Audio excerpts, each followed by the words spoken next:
വിശുദ്ധ ഖുർആൻ 21-ാം അധ്യായം നോട്ട് ചെയ്തോളൂ. നഷ്ടമാവില്ല. ഇവിടെ നടക്കുന്ന ഒന്നും നഷ്ടമാവില്ല. 21-ാം അധ്യായം 107-ാമത്തെ വചനം. വമാ അർസൽനാക ഇല്ലാ റഹ്മത്തൻ ലിൽ ആലമീൻ. വമാ അർസൽനാക ഇല്ലാ റഹ്മത്തൻ ലിൽ ആലമീൻ. താങ്കളെ അയച്ചിട്ടില്ല ലോകർക്ക് മുഴുവനും കരുണ. ലോകർക്ക് മുഴുവനും കരുണ.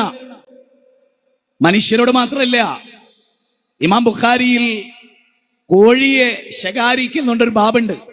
പ്രവാചകൻ സ്ത്രീകളോട് പറയാണ്, പണ്ടാരടങ്ങാൻ എന്തൊരു കോഴിയാണിത്, പറയാൻ പാടില്ല. കോഴിയോട് കരുണ, നായയോട് കരുണ, പക്ഷിക്കൂട്ടങ്ങളോട് കരുണ, ഉറുമ്പിനോട് കരുണ. ഉറുമ്പിനെ ആരോ തീയിട്ടു. നബി സല്ലല്ലാഹു അലൈഹി വസല്ലം പൂർവ്വ പ്രവാചകന്റെ ചരിത്രത്തിൽ ഒരു നബിയെ ഉറുമ്പ് കടിച്ചു. നമ്മളെ ഉറുമ്പ് കടിക്കാറുണ്ട്. ഒരു നബിയെ ഉറുമ്പ് കടിച്ചു. അപ്പൊ ഒരുപാട് ഉറുമ്പ്, അങ്ങനെയുള്ള ദേഷ്യം പിടിച്ചാൽ ആ കാണുന്ന ഉറുമ്പുകളെ മുഴുവനും അങ്ങ് കൊന്നുകളയും. അപ്പൊ അള്ളാഹു ജിബ്രീലിനെ പറഞ്ഞയച്ചു. ജിബ്രീലിനെ പറഞ്ഞയച്ചിട്ട് ചോദിച്ചു, നബിയെ ഉറുമ്പ് കടിച്ചുല്ലേ? കടിച്ച ഉറുമ്പിനെ കൊല്ലാം, സാരമില്ല. പക്ഷേ കടിക്കാത്ത ഉറുമ്പിനെ കൊന്നത് ശരിയായില്ല. എല്ലാരും ഒരു മിനിറ്റ് ഒന്ന് വന്നേ. ബിസ്മില്ലാഹിർ റഹ്മാനിർ റഹീം. Most merciful and most gracious, പരമകാരുണ്യകൻ, അളവറ്റ ദയാപരൻ, ലോകത്തിന്റെ റബ്ബിനെ 114 തവണ ബിസ്മില്ലാഹിർ റഹ്മാനിർ റഹീം. സൂറത്ത് തൗബയിലെ ബിസ്മില്ല, സൂറത്ത് നംലിൽ 27-ാം അധ്യായം 2 സ്ഥലത്ത് ബിസ്മിയുണ്ട്. പരമകാരുണ്യകനായ റബ്ബ് ക്രൂരനായ ഒരു നബിയെ നിയോഗിക്കുവോ സഹോദര? പരമകാരുണ്യകനായ റബ്ബ് ക്രൂരനായ നബിയെ നിയോഗിക്കുവോ? ആവർത്തിച്ചാവർത്തിച്ച് പരമകാരുണ്യകത പറഞ്ഞ ഒരു റബ്ബിന്റെ ദൂതൻ, വമാ അർസൽനാക ഇല്ലാ റഹ്മത്തൻ ലിൽ ആലമീൻ. ലോകർക്ക് മുഴുവനും കരുണ. നബിയുടെ കരുണ അല്പം ഗൗരവപ്പെട്ട കാരുണ്യമാണ്. ചിലപ്പോൾ നമുക്ക് പെട്ടെന്ന് ലയിക്കില്ല. നമ്മുടെ വീടിന്റെ തൊട്ടടുത്ത് ഒരു ജൂതൻ മരിക്കാൻ കിടക്കുകയാണ്. അയൽവാസി മുഹമ്മദ് നബിയാണ് സല്ലല്ലാഹു അലൈഹി വസല്ലം. നബിയുടെ മനസ്സ് വേദനിക്കുക. എന്താ വേദനിക്കാൻ കാരണം? മുജാഹിദുകളല്ലേ നമ്മള്, ദായിമാരല്ലേ നമ്മള്. അയൽപക്കത്തെ ജൂതൻ മരിക്കാൻ കിടക്കുമ്പോ അസ്വസ്ഥത. എന്താ? ജൂതനാ മരിക്കണേ, അസ്വസ്ഥതയാണ്, സന്തോഷല്ല. ജൂതന്റെ മരണോർത്ത് സന്തോഷിക്കില്ല, രോഗോർത്ത് സന്തോഷിക്കില്ല. അവിടെ ചെന്നു നമ്മുടെ നബി, കാരുണ്യത്തിന്റെ ദൂതൻ, ആ ജൂതന്റെ വീട്ടിൽ ചെന്നു. ഓർക്കണം, വീട്ടിൽ ചെന്നു. മോനെ ലാ ഇലാഹ ഇല്ലല്ലാഹ് പറ മോനെ.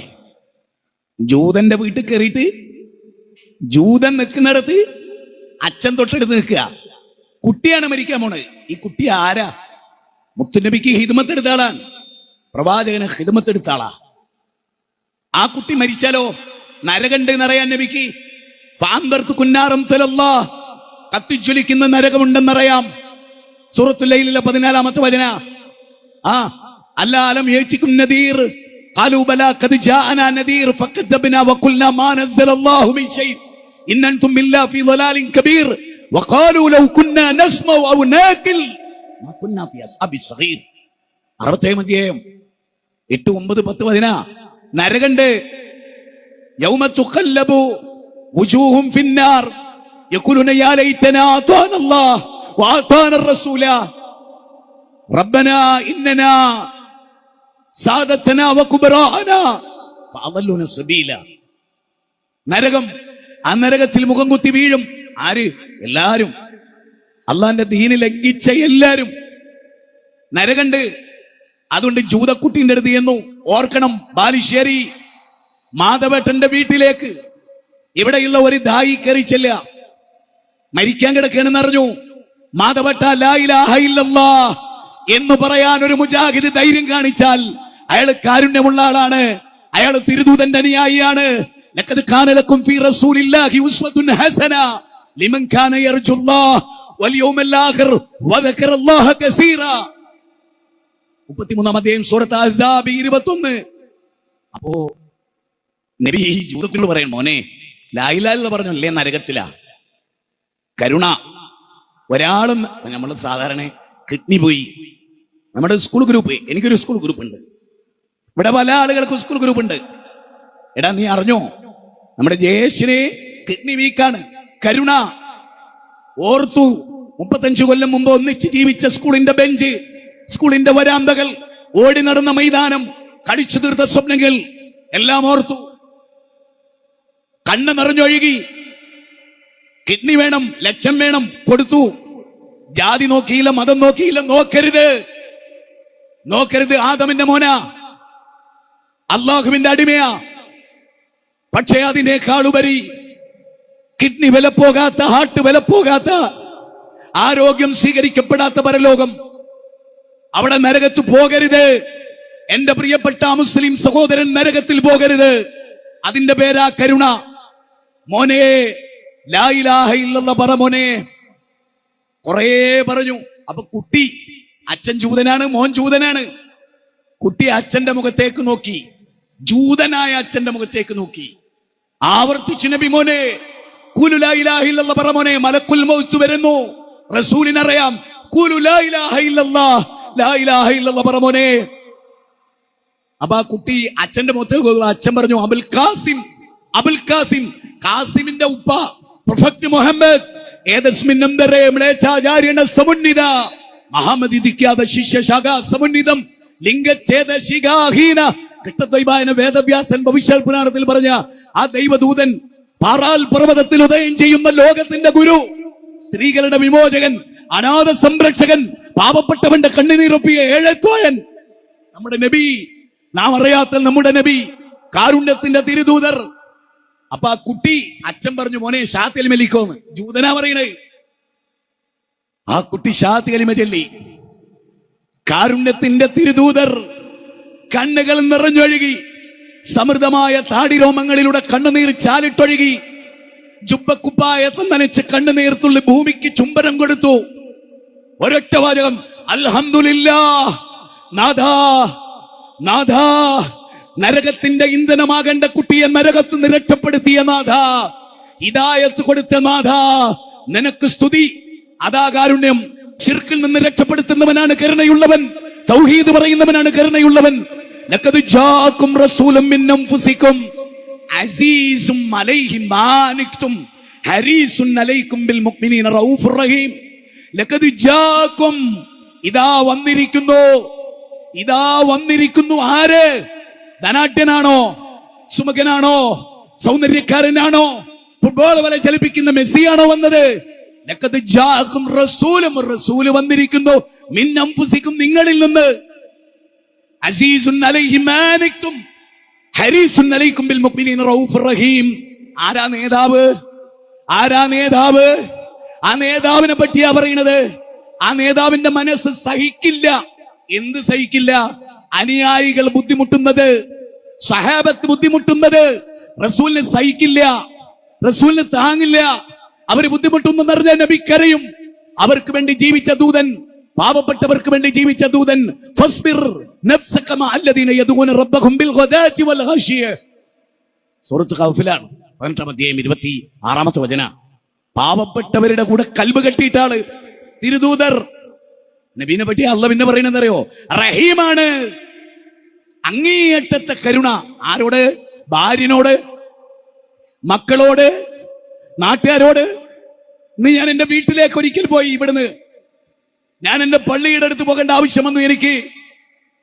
അവിടെ ഖദീജ എന്ന് പറയുന്ന ഒരു ഉമ്മ. അറിയില്ല എനിക്ക് ഞാൻ വരുന്നത് അവർക്കറിയോ? എനിക്കറിയില്ല. ആ ഖദീജ ഉമ്മന്റെ കയ്യിൽ ഒരു കത്തുണ്ടായിരുന്നു. സഹോദരങ്ങളെ, പാവം പിടിച്ച ആ സ്ത്രീ എനിക്കൊരു കത്ത് തന്നു. ആ കത്തിൽ അവർക്ക് വീടില്ല, അവരെ കുട്ടിക്ക് രോഗമാണ്, ദാരിദ്ര്യമാണ്, ബുദ്ധിമുട്ടാണ്. ലഖദ് ജാഅകും റസൂലും മിൻ അൻഫുസികും അസീസും അലൈഹി മാ അനിക്തും ഹരീസുൻ അലൈക്കും ബിൽ മുഅ്മിനീന റഊഫുർ റഹീം. കാരുണ്യം. ഫഅമ്മസായില ഫലാ തൻഹർ. ചോദിച്ചു വരുന്നവരെ മടക്കി അയക്കരുത്. അറിയോ നിങ്ങൾക്ക്? ഗേറ്റ് കടന്ന് തള്ളി തുറന്ന് വരുന്നവൻ ആട്ടി ഓടിക്കുന്ന സെലഫികളെ നിങ്ങൾക്കറിയുമോ? ആ ദൂതന്റെ വീട്ടിൽ സഹായം ചോദിച്ചൊരു സാധു മനുഷ്യൻ നബി ആരാ? ബാപ്പാനെ കണ്ടിട്ടില്ല. 6 കൊല്ലം ജീവിച്ച ഉമ്മാന്റെ മടിത്തട്ടിൽ വാത്സല്യം നുകരാൻ സൗഭാഗ്യം ലഭിക്കാതെ പോയ ആ പ്രവാചകൻ ഓമനാ മുഹമ്മദീനെ ഓത്തിനയച്ചില്ല. ഓമനിക്കാൻ ബാപ്പ വേണം, ബാപ്പ ജീവിച്ചില്ല. ഇല്ല, ഓത്തുപള്ളിയിൽ പഠിച്ചില്ലെങ്കിലും ആ ബാലൻ ഓർത്തിടാതെ പോലും ഒറ്റ കള്ളമോദിയില്ല. ആ ദൂതൻ ഉമ്മാനെ 6 കൊല്ലം ഉമ്മ മരിച്ചിട്ട് ഖബറിന്റെ അടുത്തിരുന്ന് പൊട്ടിക്കരഞ്ഞ തിരുദൂതനെ ലോകം കാണുന്നുണ്ട്. ആ കണ്ണീര് മണൽ തിട്ടയിൽ തട്ടി തിരിച്ചു പ്രതിധ്വനിച്ചപ്പോ ജന്മം നൽകിയ മാതാവിനെ കുറിച്ചോർത്ത് കരഞ്ഞ മുഹമ്മദിനെ ലോകം കണ്ടിട്ടുണ്ട്. വാത്സല്യനിധിയായ പ്രവാചകനെ ലോകം കണ്ടിട്ടുണ്ട്. വെള്ളിയാഴ്ച ജുമ നടന്നുകൊണ്ടിരിക്കവേ ദരിദ്രനായ മനുഷ്യൻ കേറി വന്നപ്പോ ഖുത്ബയിൽ അങ്ങ് പറഞ്ഞു, പാവപ്പെട്ടവന് ഇന്ന് വസ്ത്രം വേണം. ഉഹദ് മലയോളം മദീനത്തെ പള്ളിയിൽ ഡ്രസ് കൂടി. അലിവായിരുന്നു, അനുകമ്പയായിരുന്നു, കാരുണ്യമായിരുന്നു. കരുണാവാൻ നബി, മണിമുക്തി രത്നമോ ശ്രീനാരായണ ഗുരു അദ്ദേഹത്തിന്റെ മഹചരിതമാലയിൽ പറഞ്ഞ കരുണാവാൻ നബി, മണിമുക്തി രത്നമോ, അതായിരുന്നു നമ്മുടെ ദൂതൻ. ആശ്വാസത്തിന്റെ തെളിനീരായിരുന്നു, ആശ്രയത്വത്തിന്റെ പാതയെ ഒരുക്കിയ വിശ്വാചാര്യനായിരുന്നു. വൈദൽ മൗദത്ത് സുയിലത്ത് ബിഅയ്യി ദംബിൻ ഖുതിലത്ത്. സുബൈ നിസ്കാരം കഴിഞ്ഞ് ദൂതനെ നമ്മുടെ പള്ളിയിൽ നിന്ന് സങ്കല്പിച്ചേ, ഈ പള്ളിയിൽ നിന്ന് സങ്കല്പിച്ചേ, സുബൈ ജമാഅത്ത് കഴിഞ്ഞ് പ്രവാചകൻ തിരിഞ്ഞിരിക്കും സ്വഹാബത്തിന് നേരെ, ഫേസ് ടു ഫേസ്. റസൂൽ ജാഹിലിയത്തിന്റെ കഥ ചോദിക്കും അനുയായികളോട്. റസൂൽ ഇന്ന് ആർക്കെങ്കിലും ഒരു കഥ പറയാനുണ്ടോ? എല്ലാരും കേട്ടോളിട്ടോ. നമ്മുടെ നബി ആരാ? നബി ചോദിക്കാൻ ഇന്ന് ആർക്കെങ്കിലും എന്തെങ്കിലും പറയാനുണ്ടോ? ഒരാള് പറഞ്ഞു. പറയുമ്പോൾ തന്നെ അയാൾക്ക് കരച്ചിൽ വന്നു. നബിയേ, എനിക്കൊരു മോളുണ്ടായിരുന്നു, സുന്ദരി കുട്ടി. അറബ് ജനത പെൺകുട്ടികളെ പോറ്റിയിരുന്നില്ല പലരും. ആരും അറിയാതെ ഞാൻ എന്റെ കുഞ്ഞിനെ വളർത്തി. എന്റെ മോള് പിച്ച വെച്ച് നടന്നു, എന്റെ മോളെ കൈ പിടിച്ചു, അവളെ മുടി ഞാൻ ചീകി കൊടുത്തു. മാറി മാറി വരുന്ന കാലത്തിന്റെ ട്രെൻഡ് അനുസരിച്ച് ഞാൻ എന്റെ കുഞ്ഞിന് ഡ്രസ്സ് വാങ്ങിക്കൊടുത്തു. ദൂതരെ, അറബികൾ മണത്തറിഞ്ഞു ഞാൻ കുട്ടിനെ പോറ്റുണ്ട്, പെണ്ണിനെ പോറ്റുന്നുണ്ട് എന്ന്. അപ്പൊ അവരെന്നെ കളിയാക്കി. ജാഹിലിയത്തിന്റെ മുട്ടുപട്ടങ്ങൾ പൊട്ടിച്ചെറിയാൻ എനിക്കെന്ന് കഴിഞ്ഞില്ല. ഞാൻ എന്റെ മോളെ കൊല്ലാൻ തീരുമാനിച്ചു. ഉമ്മമാരെ, ഭർത്താക്കന്മാരെ, ഗർഭപാത്രത്തിൽ വെച്ച് കുട്ടിയെ കൊല്ലുന്നവരെ, ഖത്ലുന്നഫ്സിന്റെ ഗൗരവം, കുട്ടികളെ കൊല്ലുന്നതിന്റെ ഗൗരവം. ഖുർആനിന്റെ 6-ാം അധ്യായം 151-ാമത്തെ വചനം. പാവപ്പെട്ട കുട്ടികളെ കൊല്ലരുത്. ദാരിദ്ര്യഭയത്താൽ മിൻ ഇംലാകിൻ നഹ്നു നർസുഖുഹും വഇയ്യാഹും. നിങ്ങൾക്കും അവർക്കും ഭക്ഷണം നൽകുന്നത് റബ്ബാ. വമാ മിൻ ദാബത്തിൻ ഫിൽ അർദി ഇല്ലാ അലല്ലാഹി റിസ്ഖുഹാ വയഅലമു മുസ്തഖറഹാ വമുസ്തൗദഅഹാ കുല്ലു ഫീ കിതാബിൻ മുബീൻ. മാ അസാബ മിൻ മുസീബത്തിൻ ഫിൽ അർദി വലാ ഫീ അൻഫുസികും ഇല്ലാ ഫീ കിതാബിൻ മിൻ ഖബൽ. നിങ്ങൾക്കുള്ള ഉപജീവനമൊക്കെ അല്ലാഹ് തന്നിട്ടുണ്ട്, ബേജാറാണ്ട. ആ 100 കണക്കിന് കുട്ടികളുള്ളവർ ജീവിച്ചിട്ടുണ്ട് ഭൂമുഖത്ത്. ഒരു മനുഷ്യന് 140 കുട്ടി അയാൾ ജീവിച്ചിട്ടുണ്ടെന്ന് ലോകത്ത്. കുറെ ഭാര്യമാര്, കുറെ കുട്ടികള് അവരിവിടെ ജീവിക്കുന്നുണ്ട്. അപ്പൊ ഈ മനുഷ്യൻ പറയാണ്, ഞാൻ എന്റെ കുട്ടീനെ കൊല്ലാൻ തീരുമാനിച്ചപ്പോ ഭാര്യനോട് എന്ത് പറയും? ഇവിടെ ഇരുന്നിട്ട് ഭാര്യയും ഭർത്താവും ഒന്ന് ചിന്തിക്ക്. പച്ച ജീവിതത്തെ കുറിച്ചാ പറയുന്നത്, അഭ്രപാളികളിലെ സിനിമയെ കുറിച്ചല്ല. കൊല്ല ചെയ്യപ്പെട്ടതിന് ശേഷം 100 തവണ പിന്നെ ഈ സിനിമയിൽ അഭിനയിക്കുന്നതിനെ കുറിച്ചല്ല. അല്ല, ഭാര്യനോട് പറഞ്ഞു, എടി ഞാനും മോളും ഒന്ന് പുറത്തു പോവുക, രംഗൊന്ന് ആലോചിക്കണേ, പല സംഭവങ്ങളും വെച്ചിട്ട് ചിന്തിക്കണേ. ഞാനും എന്റെ മോളൊന്ന് പുറത്തു പോവുക. നിങ്ങൾ ആലോചിക്കണേ, ഞാനിങ്ങനെ ആലോചിക്കണം. നമ്മുടെ മോന്, നമ്മുടെ കുഞ്ഞുകുട്ടി ബാപ്പാന്റെ കൂടെ ചാടി പുറപ്പെടുക. എടി ഈ കുട്ടീനൊന്ന് കുളിപ്പിക്ക്, നല്ലൊരു ഡ്രസ് ഇടിക്ക്. അങ്ങനെ ഡ്രസ്സൊക്കെ ഇട്ട് നമ്മളെ മോള് ഒളി നമ്മളെ കൂടെ പോരുക. കൊണ്ടുപോവുകയാണ് ഒരു കുന്നിൻ ചരിവിലേക്ക്. എങ്ങോട്ടാ? കുന്നിൻ ചരിവിലേക്ക്. പാവം ചെറിയ കുട്ടിയെ അറിയില്ല. മമ്മട്ടി ഉണ്ടായിരുന്നു ഉപ്പയുടെ കയ്യില്, കൈക്കോട്ട്, പടന്ന, അങ്ങനെ പറഞ്ഞാൽ മനസ്സിലാവും എല്ലാവർക്കും. മണ്ണ് വെട്ടുമ്പോ, കൈക്കോട്ട് കൊണ്ട് മണ്ണ് വെട്ടുമ്പോ ആ മണ്ണ് ബാപ്പാന്റെ താടിയിലേക്ക് വീണു. പിച്ച വെച്ച് നടന്ന കുഞ്ഞ് എന്ന് ഉപ്പാന്റെ താടി വന്ന് കണ്ണുനീർ ഒപ്പിക്കൊടുത്തു. വീണ്ടും ആ മനുഷ്യൻ കുഴി കുഴിച്ചു. വീണ്ടും ഉപ്പാന്റെ താടിയിലും മുടിയിലും ഒന്നായി. ജനിച്ചപ്പോ പരിശുദ്ധത പ്രാപിച്ച കുഞ്ഞ്. ആ കുഞ്ഞിനെ അറിയില്ല എന്നെ കൊല്ലാനാണ്, എന്നെ നശിക്കാനാണ്, എന്നേക്കുമായി എന്നെ കബറടക്കാനാണ് എന്ന് ആ പൈതൽ അറിഞ്ഞില്ല. കുഴി പൂർത്തിയായി. മുളച്ചെടുത്തു. കുഴിയിൽ കിടന്ന് ഉപ്പാ പാപ്പി എന്ന കുഞ്ഞ് വിളിച്ചുകൊണ്ടിരുന്നു. ആ കുഞ്ഞിന്റെ വായിലേക്ക് മണ്ണ് വാരിയിട്ടു ഈ മനുഷ്യൻ.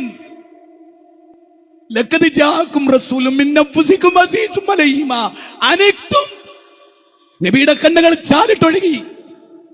നബിയേ, എന്റെ മോളെ കരച്ചിൽ ഇപ്പോഴും ഇവിടെയുണ്ട്. എന്റെ പെണ്ണിന്റെ കരച്ചിൽ എന്റെ കാതിലുണ്ട്. അള്ളാഹുവിന്റെ റസൂല് കരഞ്ഞു. നബിയുടെ ഹൃദയം വിളി. ആദർശത്തിന്റെ ശക്തിമത്തായ ചിന്ത ഇതിൽ വന്നു. 81-ാം അധ്യായം. അത്ഭുതത്തിന്റെ പേരാ ഖുർആൻ. Miracle of the miracle. അത്ഭുതത്തിന്റെ പേരാ ഖുർആൻ. വൈദൽ മഊദത്ത് സുയിലത് ബിഅയ്യി ദംബിൻ ഖുതിലത്. ആയത്തിറങ്ങി. സ്വഹാബി വിവരിക്കുന്നു, നബി കരയുന്നു, ആയത്തിറങ്ങണു. മക്കളെ, കുട്ടികളെ, നിങ്ങളറിയോ, നബി പറയാണ്, അവിടെ വെച്ച് പഠിപ്പിച്ചു കൊടുത്തു. ഒരാൾക്ക് 2-3 പെൺകുട്ടി ഉണ്ടായി. 2-3 പെൺകുട്ടി ഉണ്ടായി. ആ പെൺകുട്ടിയെ നല്ല നിലക്ക് പോറ്റി. ആ പെൺകുട്ടിക്ക് നല്ല വിദ്യാഭ്യാസം നൽകി. മുഹമ്മദ് നബിയുടെ വചനസാഗരത്തിലെ അത്ഭുതാവഹമായ നീതിബോധമുള്ള വചനമാണ്. എന്നിട്ട് ആ കുട്ടിനെ കെട്ടിച്ചയച്ചു. നല്ല ഭർത്താവിനെ തെരഞ്ഞെടുത്തു ബാപ്പ. സ്നേഹമുള്ള ഭർത്താവിനെ തെരഞ്ഞെടുത്തു ബാപ്പ. ബാപ്പ എന്നതൊരു വികാരമല്ല മനുഷ്യരെ, ബാപ്പ എന്നതൊരു ദൗത്യമാണ് കേട്ടോ. ബാപ്പ എന്നതൊരു ചിന്തയാണ്. ബാപ്പ എന്നത് തലമുറകളെ നിലനിർത്താനുള്ള അത്ഭുത ബീജത്തിന്റെ പേരാണ്. അറിയണം. ആ കുഞ്ഞിനെ അങ്ങനെ 3 പേരെ പോറ്റിയാൽ ആ ഹദീസിന്റെ ബാക്കി പലരും പറയാറില്ല. ഒരാൾക്ക് 3 പെങ്ങളുണ്ടായി. ഒരാൾക്ക് 3 പെങ്ങളുണ്ടായി. ആ പെങ്ങന്മാരെ സംരക്ഷിച്ചാലും അയാൾക്ക് സ്വർഗണ്ട്. ആരായി ദൂതൻ? 14 അനാഥ മക്കളെ, തന്റേതല്ലാത്ത ഏതോ പുരുഷന്മാർക്ക് ജനിച്ച ആ പുരുഷന്മാരുടെ ബീജത്തിൽ പറഞ്ഞ 14 അനാഥ മക്കളെ, കല്യാണം കഴിച്ച സ്ത്രീകളുടെ കൂടെ, നബിയുടെ ഭാര്യമാരുടെ കൂടെ വന്ന 14 മക്കളെ, തന്റേതല്ലാത്ത 14 മക്കളെ സംരക്ഷിച്ച ദൈവദൂതൻ.